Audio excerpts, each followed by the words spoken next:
Shrutismritipurananamayam karunalayam namami bhagavatpadam Shankaram lokashankaram Shankaram Shankaracharyam Keshavam Badarayanam Sutra Bhashya Krito Vante Bhagavanto Punah Punaha Ishvaro Gururatmede Murti Bheda Vibhagine Vyomavakvyapta Dehaya Dakshinamurtaye Namaha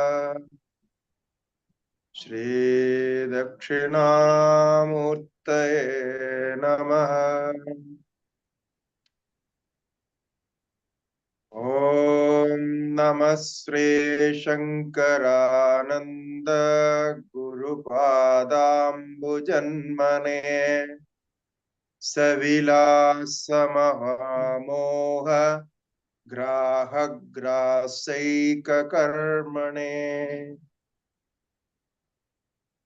Shri Gurubhyo Namaha Harihi Om.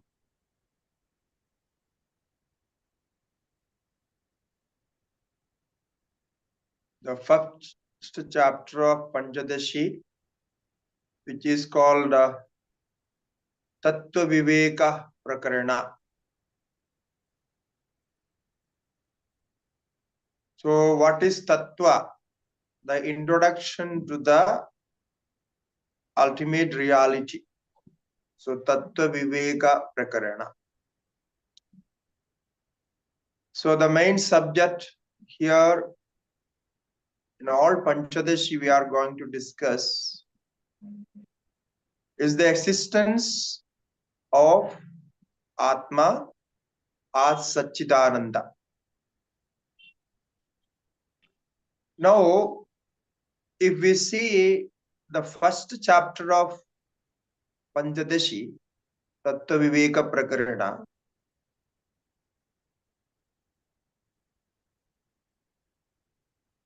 Shri Vidyaranya Swamikal, the author of this text, he was a great scholar and Jivan Mukta. So, he's starting with the experience what we have already. As you know, the Vedantic theory is not a conceptual philosophy of conceptual ideas. This is directly taking you with your own experience. So now, the first thing what we experience, if somebody asks, what is your nature? We are confused with our own nature because we have no idea what we are. But one thing is for certain, that we can't deny our existence. We can't deny that we know objects, means our consciousness. And we can't deny that we always want happiness. We are always after happiness. So these three things is undeniable. So this impossibility of denying the existence of consciousness is the main subject we discuss in Vedanta. So the Panchadashi also discussing the main subject. Now, how it is analyzed when we see, we may doubt everything. No, we may doubt, even deny the existence of God. Existence of everything we can deny. But we cannot deny our own existence and our own consciousness. Sometimes, we experience that we are sometimes happy or sometimes unhappy. With that reason, we can say, okay, this happiness is not always there. But we can't deny our existence. We can't deny our consciousness. Now, where this undeniable consciousness and undeniable existence is experienced, that is our true nature. I repeat this once again. Where we can't deny our own existence and our own consciousness, that is what we call as Atma, our true nature.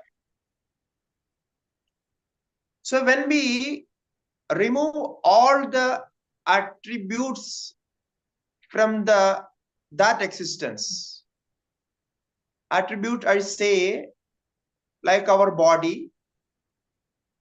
So when we identify with our body, the identification goes with Atma.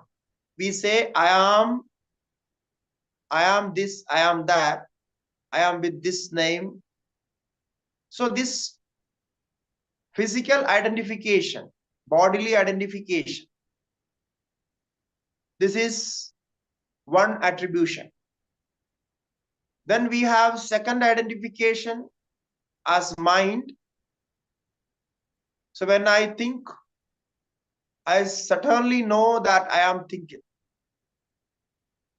It is very clear to me the thinking process is done by me. So I am the thinker.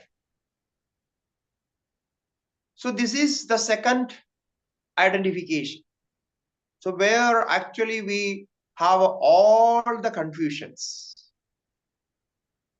Because mind work in various ways. It has so many objects and so many conditions. And when we learn something about mind, we are surprised that mind has no end to the objects. Mind carries all the object what we already had experienced and lost and thrown away. Even those objects mind carries. No, that wrong identifications. Even though we know that was not true, and at present what we are experiencing is the truth, but mind still carries all those. Therefore, the identification with the mind is making us confused with the existence of our own nature. Now, when we talk about Atma, we suddenly ask this question. If this is the nature of Atma, why we are not knowing Atma? Why we are connected to this mind-body combination? So this question everybody asks. So this is the first and we can say the problematic confusion, that we know Atma in each moment. Pradibodha viditam matam amratattvam hi vindate. We know, I know I am. I know I know. I know that I know. So this is always there. Now, how can you say, I don't know Atma? When you experience your own existence, and you know that you know the existence, and you know the absence and presence of happiness, you know the objects coming through and going through. So everything you know. So now who is the knower? Now the applied knowing process is there in the mind. The application of knowing is there in the mind. But with that, you cannot say mind is the self. Mind is only an instrument. So therefore, you never think that you don't know yourself. Now, what is unknown is the specification and the speciality or the exact nature of the Atman is unknown. Atma is known. We say samanya jnana. You know generally. You know that you are. You know that you know. This is the lakshanam of Atma. But you are not very sure about your particularities. Who you are, how you are, this is not clear. So therefore, we need to learn these Shastras, Pancadashi and all other Vedantic Shastras. So this is the method used here. Now, when we say about our existence, last time we started with this, we want to experience our absolute existence. In other words, complete existence, not dying existence. So this is the experience we have. We always inquire for that. We always want to seek that. So the whole life, if somebody asks, what are you pursuing? You are pursuing this only. You want to know the absolute existence, or you want to live forever. Now, what does it mean? If you want to live forever, it means you want to be there forever. It means your existence, you want to extend the existence forever. So now this is a problem. Now you want to know and you want to make it.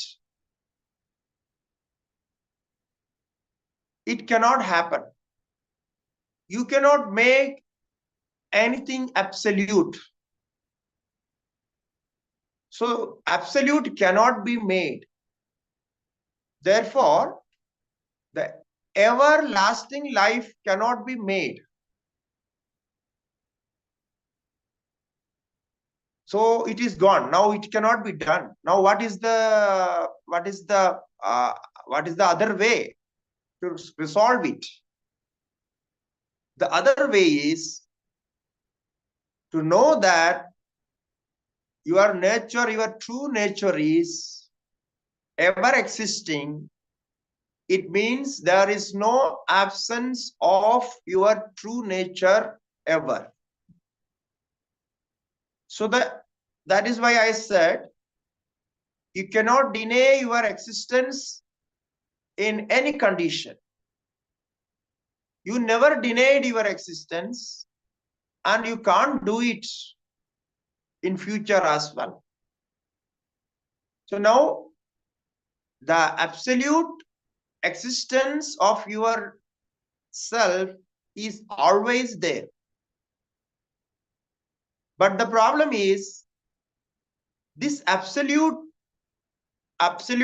of the nature, absoluteness of the Atma cannot be conceived. Now this should be understood.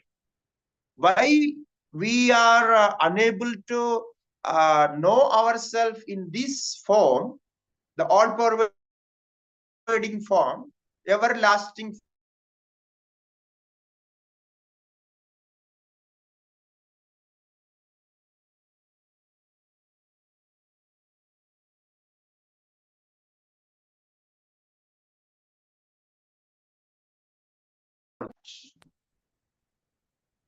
So the inconceivable absoluteness is your nature. It is always inconceivable. Why? Because what is finite, the finite cannot be absolute. Okay? That we accept.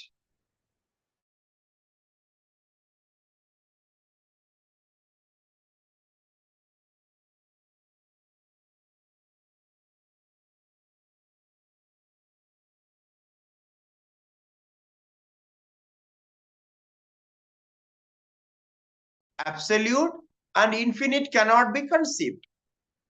Now, in between you are there.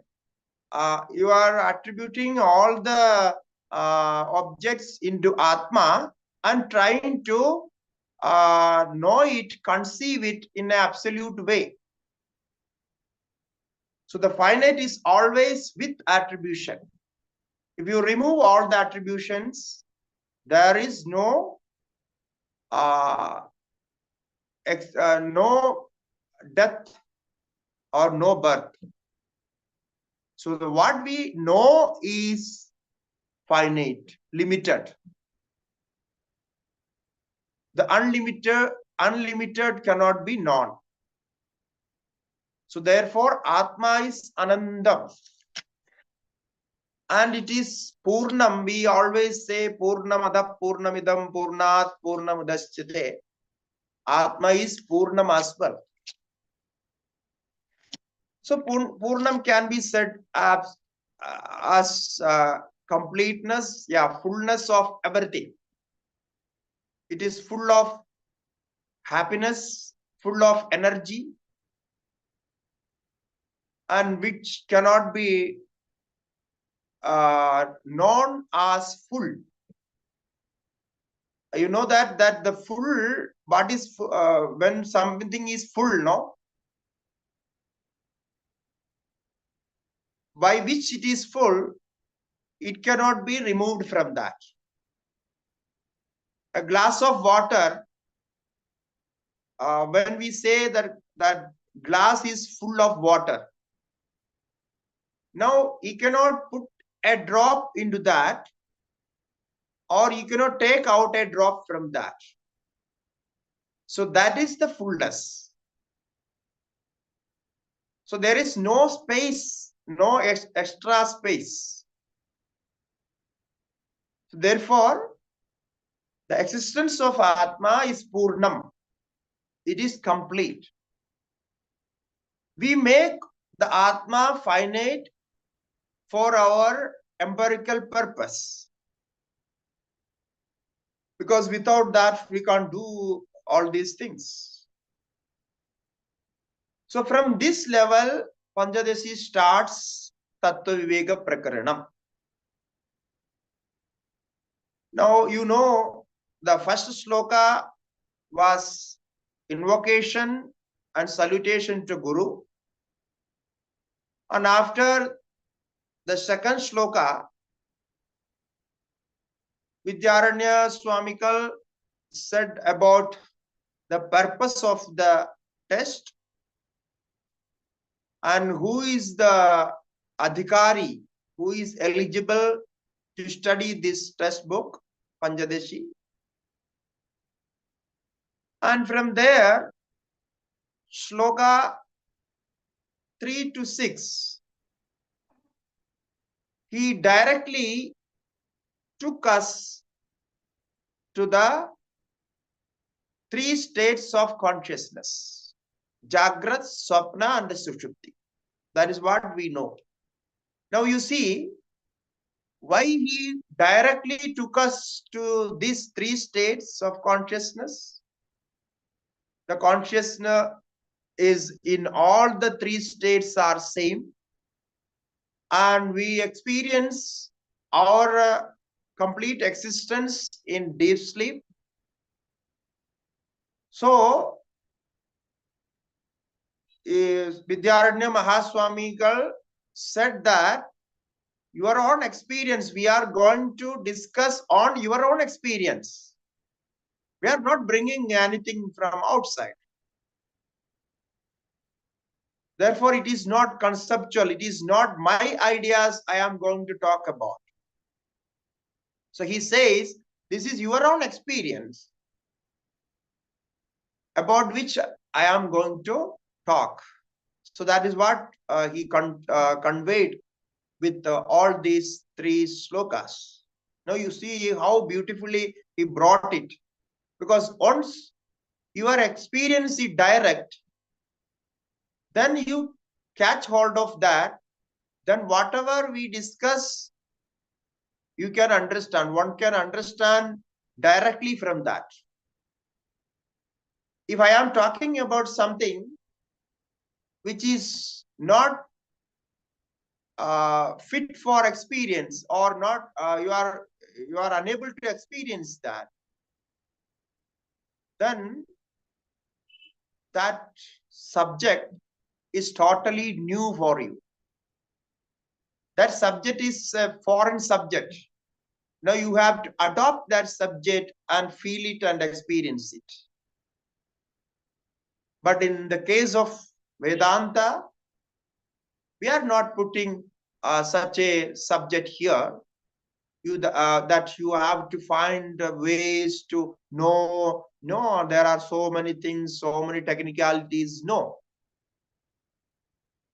We are going directly to the experience, the core of your existence.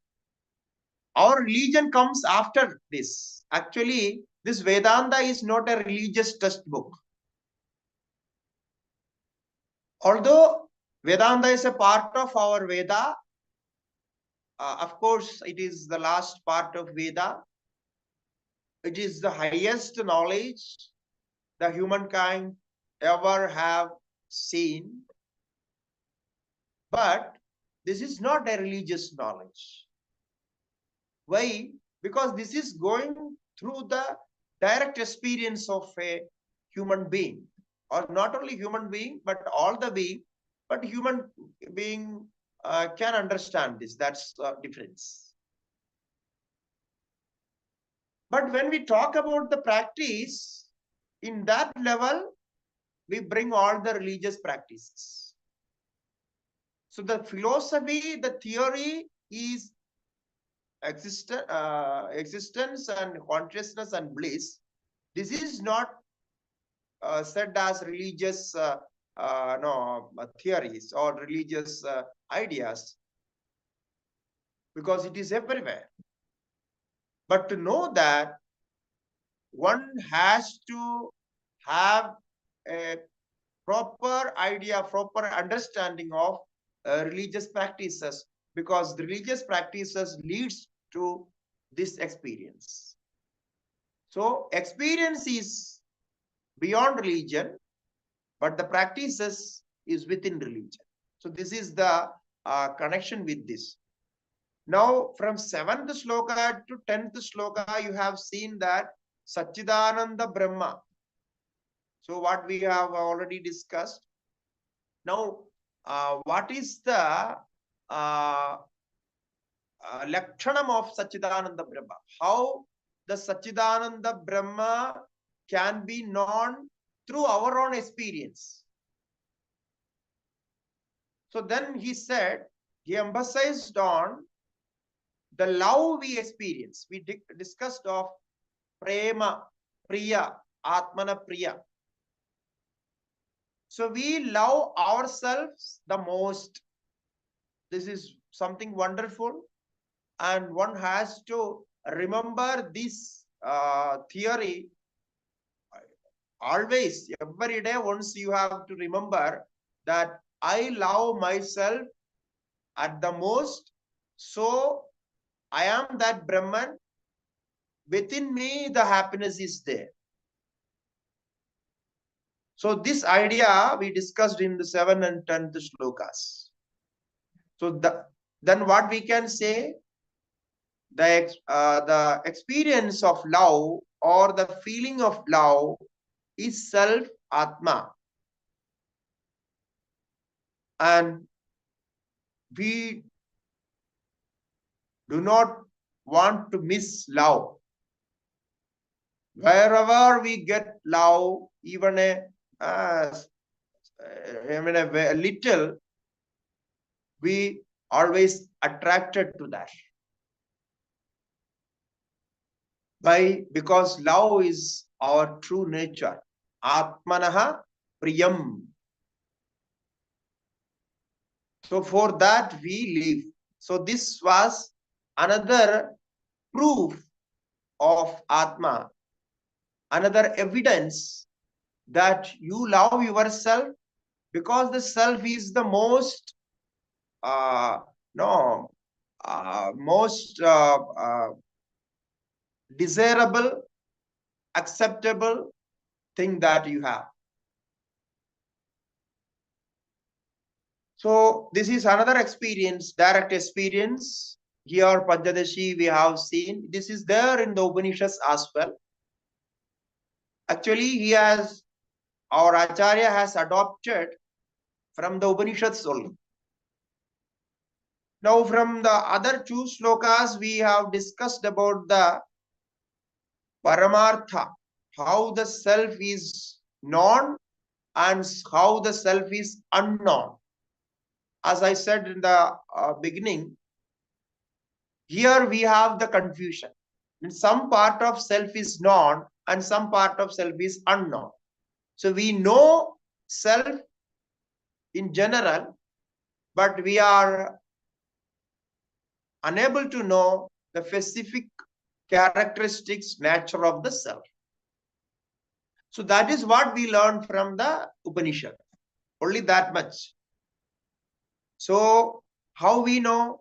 We know that I am a person living with all this. I have money, I have a house, I have friends, I have relatives, I have this, I have that. So I am happily living. Now you see how it is foolish to think that you are happy because of all this are there around you. So this is the confusion we make. So that was the discussion in that those slokas. Now, after that, from 30th sloka to 60th sloka, Acharya has discussed the obstacles of not knowing. What is the reason we don't know Atma? So that was Maya and Avidya. So we have a little discussion about Avidya, beginningless Maya. So from there, how this Avidya is obstructing the knowledge of Atma. Now you see the sequence how he is taking us from direct knowledge to the level of our three bodies and three bodily experiences. From there to Karana Sharira, Sukshma Sharira and Sthula Sharira. A gross body, subtle body and causal body. So those discussions are there. And subtle body, as we know, it has Saptadasha, 17 parts. Antakaranas, Mana and Buddhi, and 10 Indriyas and 5 Pranas. So this is Sukshma Shariram. And this Sukshma Shariram is everlasting in the sense until the knowledge is gained, this Sushma Shariram is there. Therefore, we have every day we sleep, again we wake up with the same mind and attitude because of this Sukshma Sharira.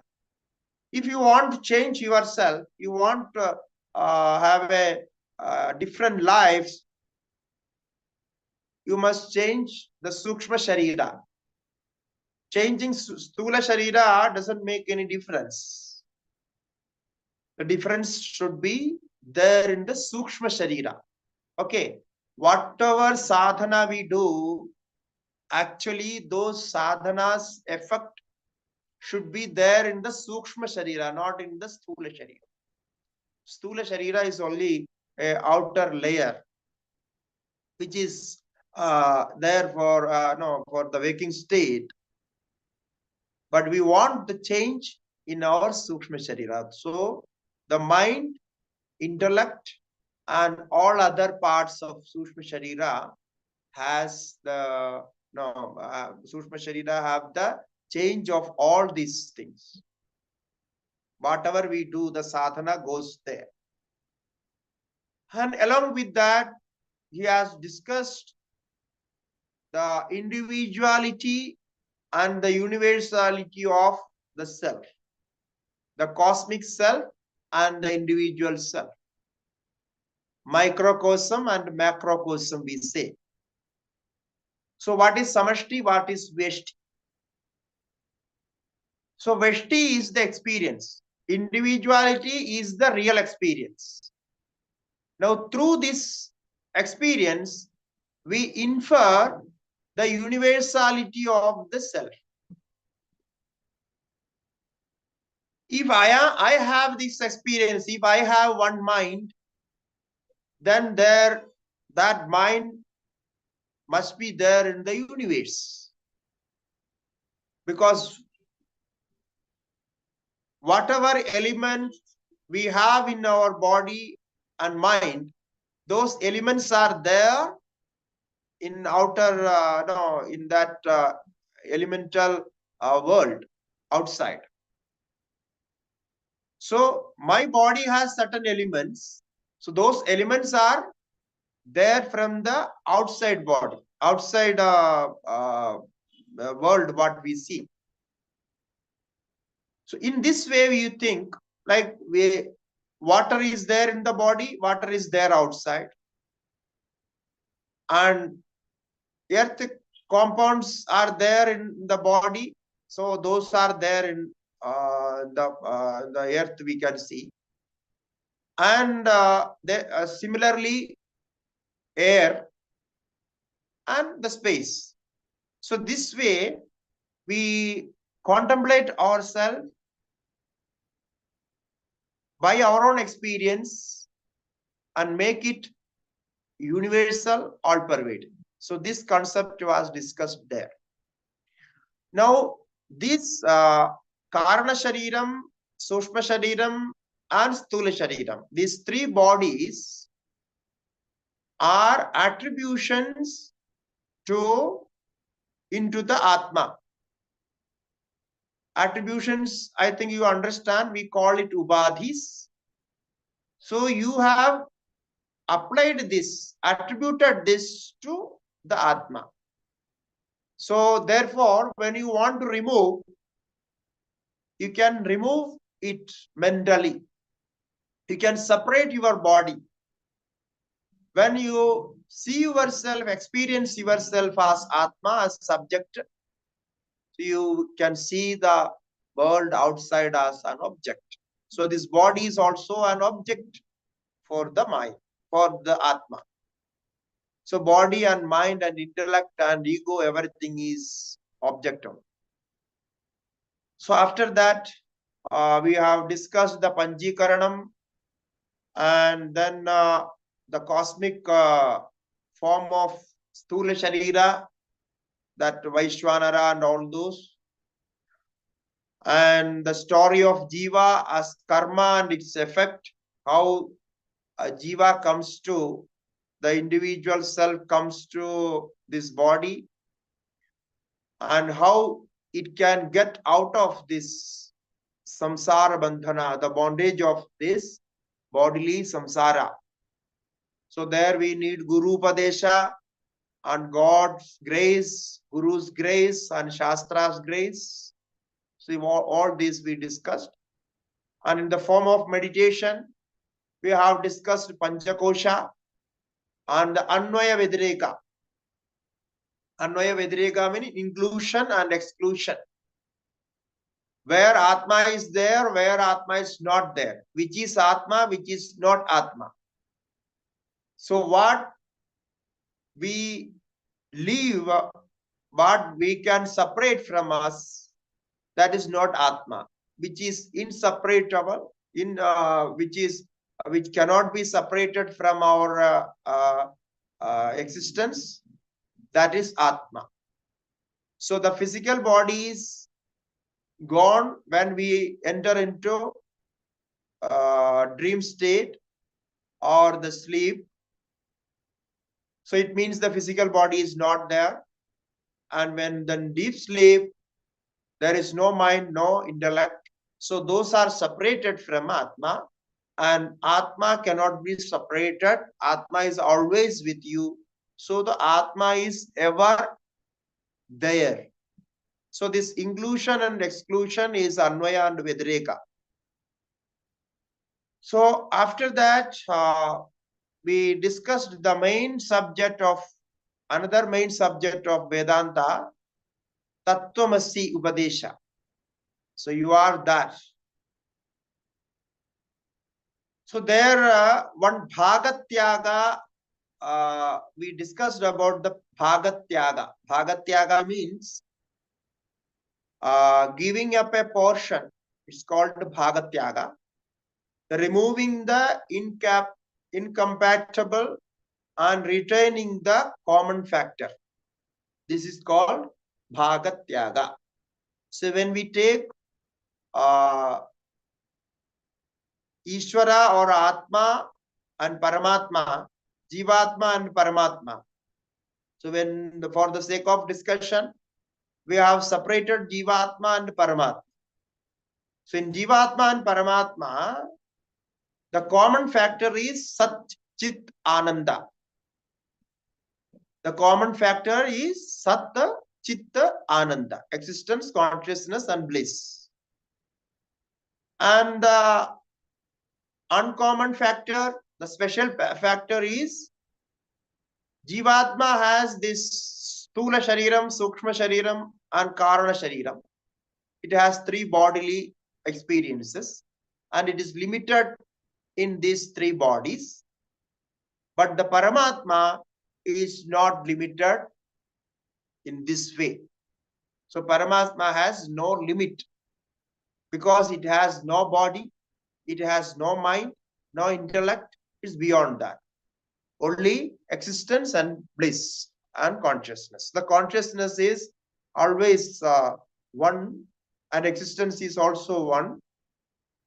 So that way, Tattvamasi we have discussed, and then after that,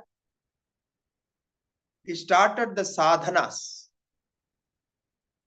Shravana, Manana, and nididhyasana. That is where we stopped our last class in 54th Sloka. We discussed nididhyasana. Nididhyasana means continuous contemplation on the same subject. We can say nididhyasana is a subjective contemplation. Why I say this subjective contemplation? Whenever we say contemplation, meditation, we remember objective meditation. Because in our normal meditation, we keep an object and focus on that, concentrate on that. This is what we call as meditation. This is also meditation. We can call it, definitely we can call it as a meditation. But these meditation techniques are objective meditations. It means you have an object, an aim, you are focusing on something. So in this meditation, you apply your mind as a medium to focus on some object, something. It can be a mental thought, it can be an object outside, or you are remembering some object from outside. It can be anything. We don't say good or bad, but these types of meditations are called objective meditation, Vishaya Dhyana. But nididhyasana is not like that. Nididhyasana is because after learning Vedanta, doing enough mananam on that. I think you all did enough mananam on this, what we discussed. Huh? I hope so. Okay. So do it. If you are not doing, again do it. Because just like, I gave you summary of whatever we already learned. So like that, you contemplate on that again and again. So after Shravanam and Mananam, so this is called Mananam. Repetition of the same subject, same thoughts in different way. Now each day you will find something new. Now when I was talking about this Pancadashi just now, I got many points as new. Since many years I am studying Pancadashi, the same subject, and I had already taught many my students in Hindi and other languages. But when I talk again on that, I get something new and some special, light on some special thing on the same subject. The connection of those slokas, how those slokas are connected, from where the Acharya starts and how he leads us to the point, the main subject. So it is very interesting. So after Manana, you have no doubts. All the doubts are cleared in the state of Manana. Why? Because if the doubt is there, mind will not naturally stay in one object. If you want mind get into one object and think about that, you should be clear about that object. Otherwise, if there is a chance of doubt, it will oscillate from one point to another point. So we have to stop the oscillation of mind. So that is called Manana. You need to do Manana on this. So Ekatanatvam edadhi nididhyasana muchyate, it is said. So continuous one-pointedness, unbroken meditation. So in this level, the nididhyasana is deep association of ourselves with the knowledge. This is the state of nididhyasana. Association with our own self, with the knowledge, because the bodham is there, the jnanam is there, the knowledge is there. And one thing we have to remember here is, this is not the state where you forget everything. Now people also think that when we talk about samadhi, thoughtlessness, people wrongly understand that is the state where you forget everything. We never use this word forgetfulness in our meditation or samadhi. Samadhi or meditation is not forgetfulness. It is with knowledge, with awareness. You are completely awake. You are awake on you, or you are awake with your own existence, your own knowledge. You know yourself. So therefore, it's a deep state where you are with you. In that level is called nididhyasana, the continuity of meditation. The word meaning is the continuity of meditation. Unbroken meditation is called nididhyasana. Because dhyanam and nididhyasana, the word meaning is the same. Dhyanam is simply dhyanam, meditation. Nididhyasana, when we say, there is a prefix fixed into this, that nididhyasanam is called continuation, unbroken meditation. That is called nididhyasana. Now, the 55 shloka, next shloka, it is talking about the meditation in detail, how you enter into that samadhi level.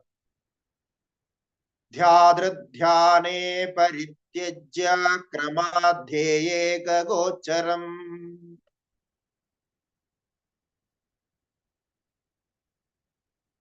Nivadadipavachittam samadhirabhidhiyate. Now, the samadhi is described here. Now, what is samadhi?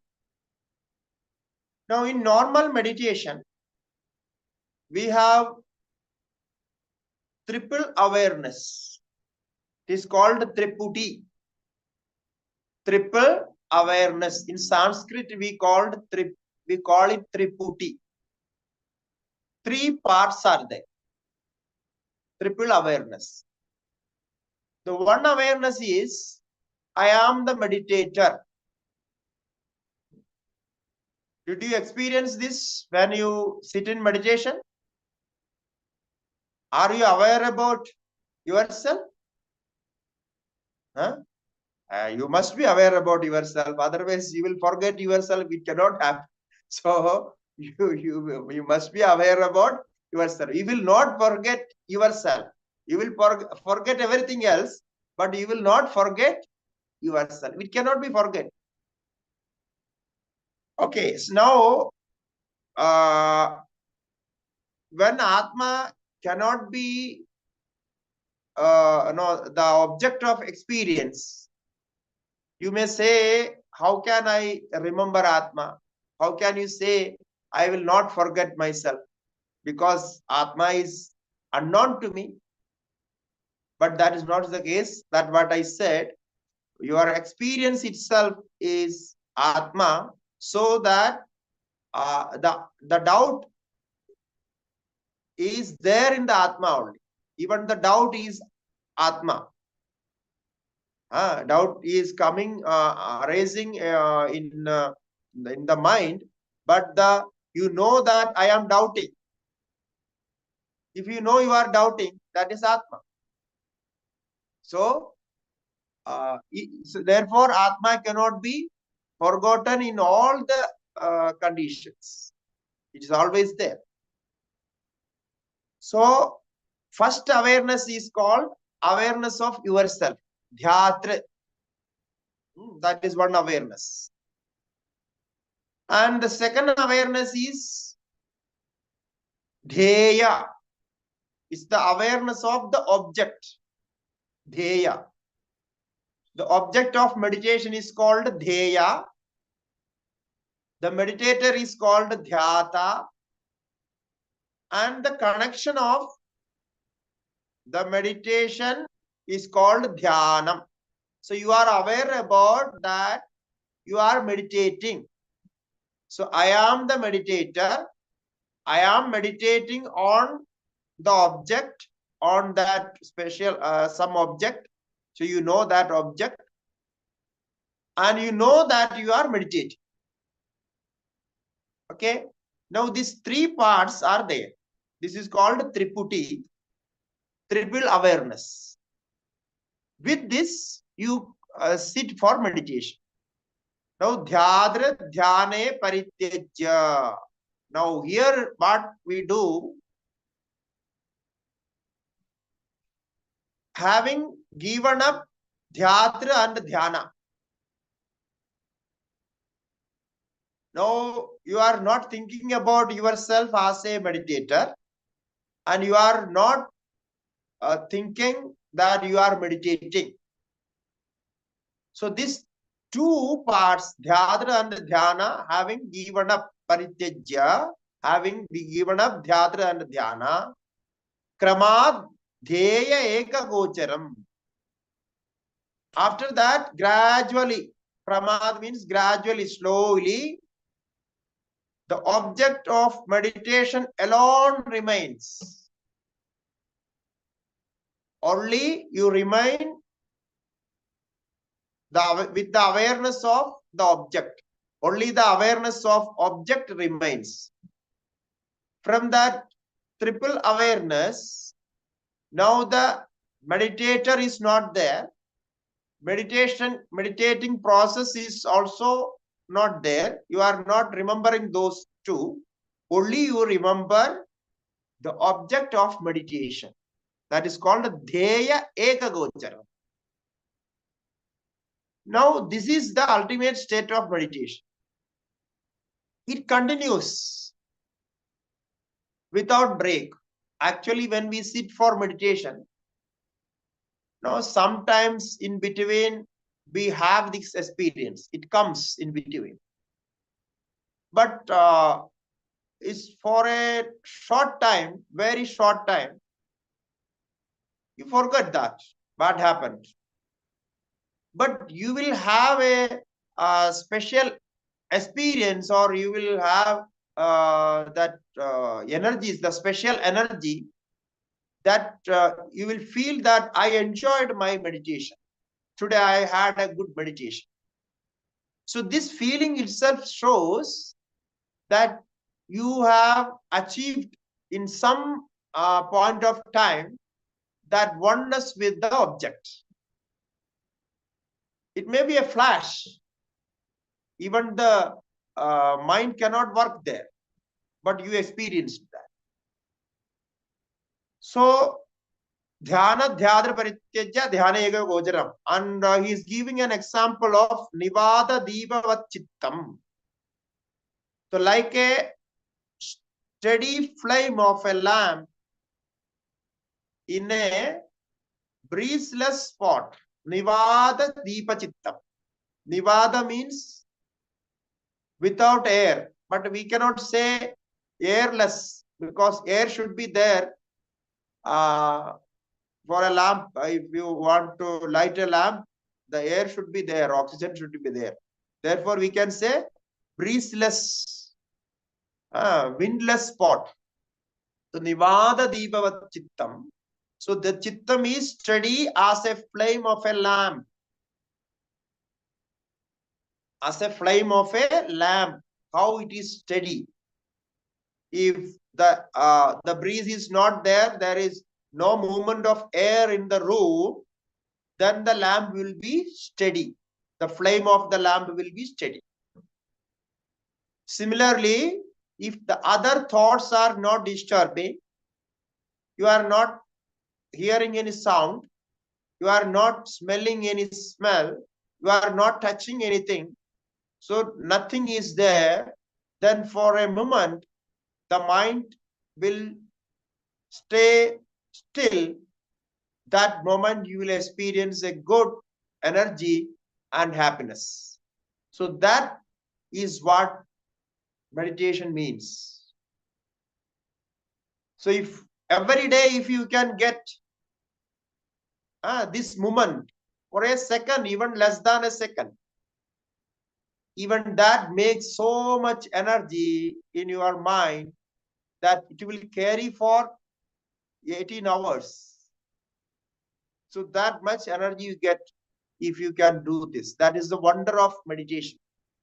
People are trying to do this because if once they get this, though they will not lose it, or they will not forget it. They want to get again and again. Every day they try to get it, try to practice and get it. But it happens only sometimes. So this condition, all this condition is necessary there. So now, regarding this nididhyasana, no, about this samadhi. Samadhi is here nididhyasana only. Samadhi abhidiyate, thoughtlessness is called. In this, here, when we talk about Vedanta, the universe is our object. Now you have to see in a wider way. Now you are taking an object inside for meditation. For meditation techniques that is useful, you have to practice that meditation that way only. Because that is for beginners, that they have to practice like that. But in Vedanta, the object which is there in the mind is not the actual object. For Vedanta, the universe is the object. Okay. So it means you are meditating on universe. Is it possible to meditate on universe? It's not possible. But you have to think about universe in all pervading way. So for Vedantic meditation, the universe is our object. But the aim of that meditation is to know universality. It means all pervading. Okay. So when you meditate on yourself, you are not meditating, I am only in this body, I am the meditator, I am the Sakshi. No, this is not the object of Vedanta. The Vedanta wants you to be one with the universe. It means the universality or the cosmic level of your existence. Vedanta wants that type of meditation. This is the actual meditation. This is the samadhi of Vedanta. This is the samadhi of nididhyasana. The other samadhi is the samadhi of yoga technique. Chittavritti nirodha. So you are concentrating on the object, and then after that, mind is concentrated, it is there. So then what happened? We experience the existence as we are everywhere. The universal experience. If you have this universal experience in your meditation, if you try to practice that, then that samadhi is called Vedantic samadhi. Because people ask about samadhi, they directly take the yoga samadhi. So there is a slight difference between yoga samadhi and Vedantic samadhi. Vedantic samadhi, the object is universal and the experience is the universality or the cosmic existence of Atma. Therefore, the universal experience as Aham, I am, that is called Samadhi. So this is not ultimate. There is another step. But in this context, we can say this Samadhi as universal experience, that is Samadhi in Vedanta. So you think that I am everywhere. I am there in all beings. I am there in all objects. I am there in all elements. So this type of mental attitude is there in the Vedanta. So therefore, when you are meditating in Vedanta, the Vedantic meditator is not disturbed. This is another wonderful thing regarding Vedantic meditation. Because you cannot disturb a Vedantic meditator. Why? If you are a yogic meditator, you will be disturbed with the sound and about the other things. So the Vedantic meditator cannot be disturbed because he is thinking yourself as he is thinking himself as universal. So he is everywhere. So if sound is heard, he thinks, okay, there is also my existence. I am there also. So I am there in the sound, I am there in the air, I am there in the water. So I am there everywhere. Even somebody is quarreling with you, abusing you with bad words and things, you will experience that also. You will be not disturbed even with the abuse, because in those words also I am there. The Atma is there in even in those words. So now you cannot disturb the nididhyasanam. So nididhyasanam of the actual Vedantic knowledge. Actually, this is not taught everywhere. This is our secret. But I told you, because if you can practice that, that would be wonderful. So therefore, it cannot be disturbed. So this is what we saw in the 55th sloka. So about the dhyanam. So here the main important point is the object of meditation alone remains. So the object here is, in Vedantic meditation, the Atma's existence only. So Atma is experienced as universal Atma, cosmic Atma. So this is the object there. This we call it in another word as Brahmakara Vritti. This is another word used for this, is Brahmakara Vritti. Brahmakara means universal, all-pervading. Vritti means thought. So you are feeling, you are making a thought of yourself as all-pervading. So Brahmakara Vritti.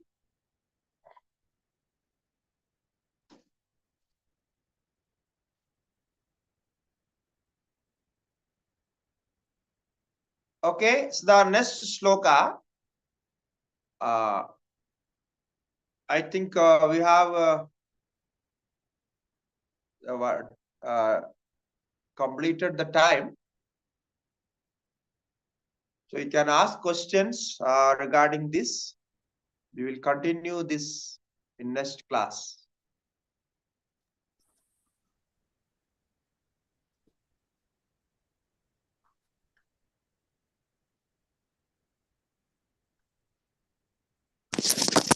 I have a question. Can I ask? Yeah, please. Yeah, Swamiji just mentioned about that intermediate step for the nididhyasanam, where we are keeping the universe as the object, which is also called the Vedantic samadhi. So can we relate this with the Vishwarupa darshanam of the Bhagavad Gita when you're talking the universality as an object? Yes, it can be related like that. Vishwarupa Darshanam and Virat, Hiranyagarbha, all these forms are like that. Universal, cosmic gross body and cosmic subtle body. So these are there. So actually, we say about the Vishwarupa Darshanam.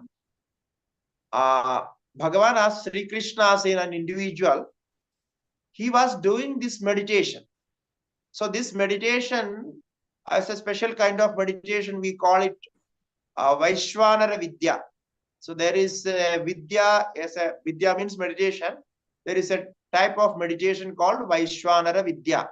This is there in Chandogya Upanishad and Vidyaranya Upanishad and some other Upanishads. And in Mahabharata, when we read Mahabharata in many places, we can obviously see that Bhagavan Sri Krishna had practiced this meditation, because he is referring this in many places. According to our scriptures, our shastras, whatever the effect of that meditation, that Bhagavan Sri Krishna had those effects. It means he was practicing this Vaishwanara meditation.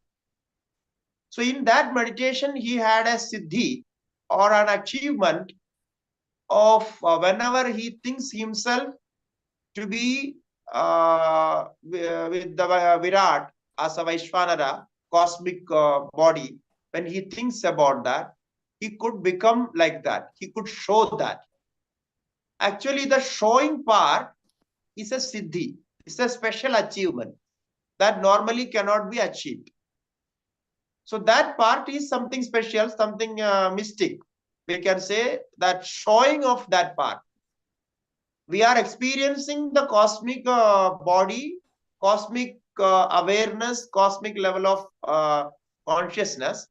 But with that experience showing outside, as we show, as we see in Mahabharatam, as well as in Bhagavad Gita and some other books also. So that showing part is a mystic part. So that should be practiced separately if you want to show somebody those things. So, but otherwise, that meditation is there in the Shastras.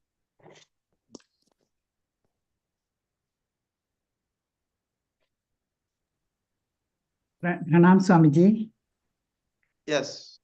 Yeah, my question is actually, I just wanted a little more explanation.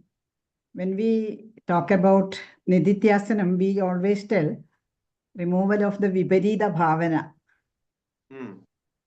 So if Swamiji can explain that, and this is, I think this is an removal of viparita bhavana is actually in Mananam, not in nididhyasanam.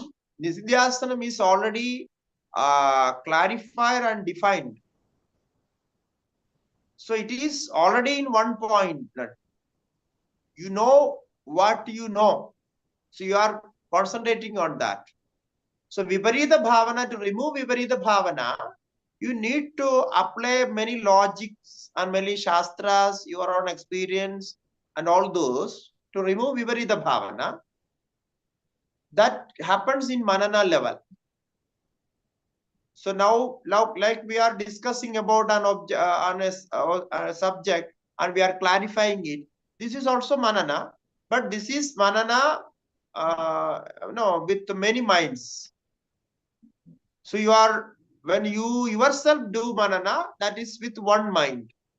What you already grasped from the learnings and from other sources. So you have some your own experiences, and then from you, what you read, what you hear, what you know, from those you get many logics, practical logics. So you apply those logic and remove viparita bhavana. Actually, viparita bhavana also one applied logic only, because you are applying a logic to oppose one object. No. So this is how it happens. Even in doubt, we have this thing. When we doubt, oh, I go, then what happened? If I am not going, what happened? If this comes, what happens? Is not coming, what happens? So you have two different arguments with two different logics. Similarly, when Shastra says you are Sachidananda Brahma, you are all-pervading consciousness. So we have so many viparita bhavanas, objections. So we raise so many objections in our mind. If I am all-pervading, why I have fear? Why I have pain? Why I am worried about this? Why I am worried about? So these thoughts are there. So those thoughts are objecting the real existence. So similarly, you will get some supportive thoughts also. Some thoughts will support the argument there. So this is always there. In two different level of understanding, two different level of experiences or experiential logics. So these experiential logics are very much necessary in this condition, because the experiential logic will directly remove the problem or solve the problem there and then. You have only logic, but if that logic is not experienced and you have not practiced it, you have not tried it, then that will not help you in crucial situation, in critical condition. So what you have as an experience, that will come and help you. So this is how it works. So all these are in Manana level. In nididhyasana, because nididhyasana described as the one thought, ekatanatvam etadhi nididhyasanam uchyate. The ekatanatvam, the one pointedness, continuously keeping a single thought or single object. That is. So when we say a single thought, it means single object. Actually, thought cannot be separated from object. So therefore, those are connected. Yes. Thank you, Swamiji. Yeah. Thank you. Hari Om Swamiji. Yes, I wanted to ask regarding nididhyasana. So what I understood is in Manana, what we are trying to achieve is intellectual understanding, getting Correct. the conclusion at the level of intellect. Correct. And nididhyasana, we are trying to establish into that conclusion is what nididhyasana is doing. Correct. Now in nididhyasana, you have mentioned Brahmakara vritti stays. So this is the object on which the concentration is being done. Yes. Now, does it happen that this vritti also goes away? Like, is there a stage that in the nididhyasana, after the conclusion of nididhyasana, this vritti always stays, or does it go away? And It goes away. Actually, I said this nididhyasana is not the ultimate state. In ultimate state, even this vritti goes away. So because this Brahmakara vritti, this Brahmajnanam, what we call is as Brahmakara vritti, even this vritti is also a thought process. Since that is a thought process, it cannot stay for a long time. There should be, in each moment, there should be a break in that thought process, because thought process is happening with the function of brain. No. Because of that, it changes. So therefore, ultimately, we will learn that later, that this Brahmakara vritti will consume all other vrittis, all other thoughts, and then this vritti itself will disappear. After giving you the right knowledge of Brahman. That is the speciality of this vritti.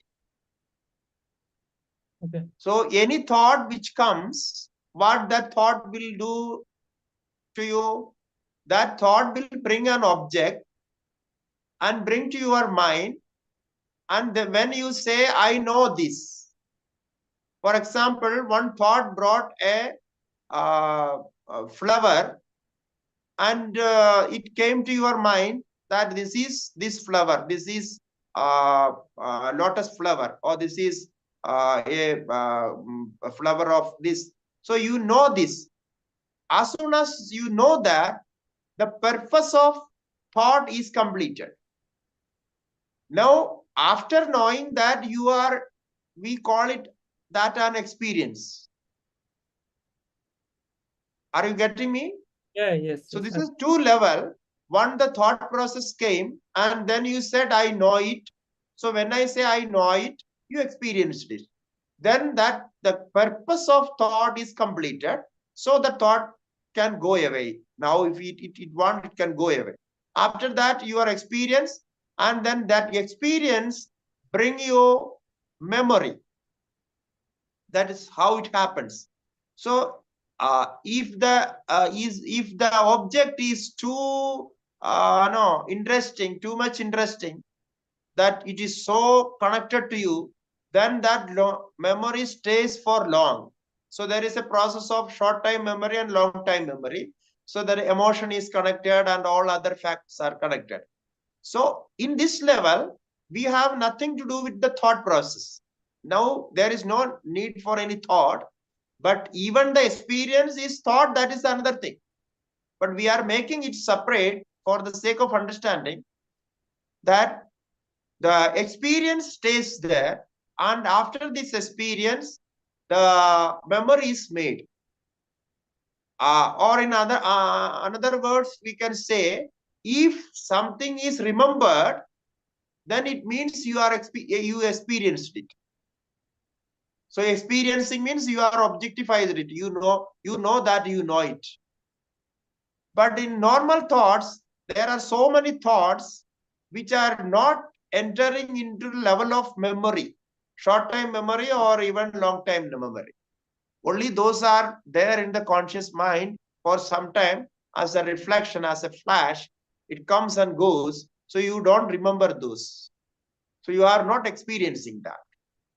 So similarly, ultimately this Brahmakara Vritti in nididhyasana level, after a long practice of nididhyasana, the Brahmakara Vritti will bring the actual experience of Brahman or yourself as a Brahma, Aham Brahmasmi.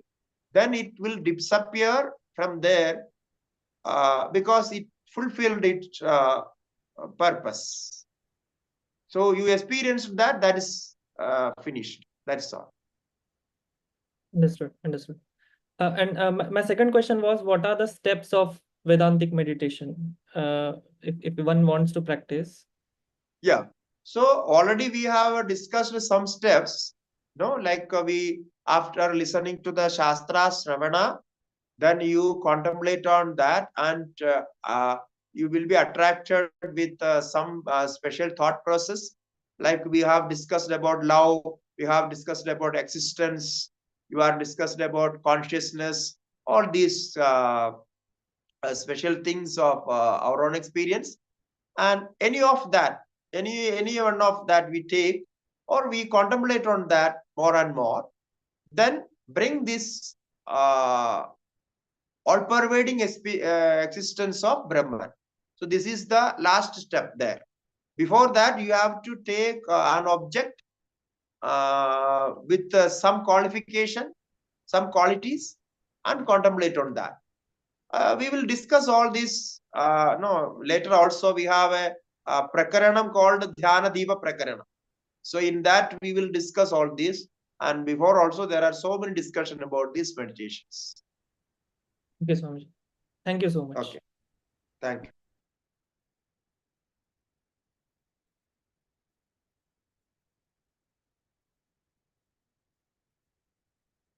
Yeah. Any other question? Or we can conclude it.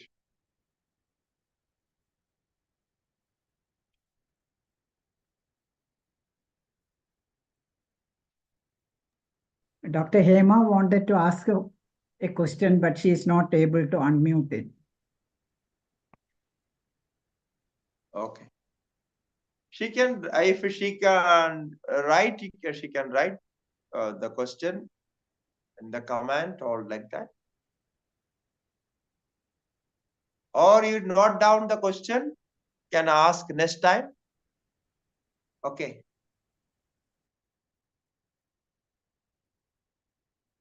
So I think we can conclude. Okay. Harihi Om. Om Purnamada Purnamidam Purnat Purnamudashyate Purnasya Purnamadaya Purnameva Vasishyate. Om Shanti Shanti Shanti. Shri Gurubhyo Namaha. Harihi Om. Om Namo Narayanaya. Harihi Om. Thank you, Harihi Om.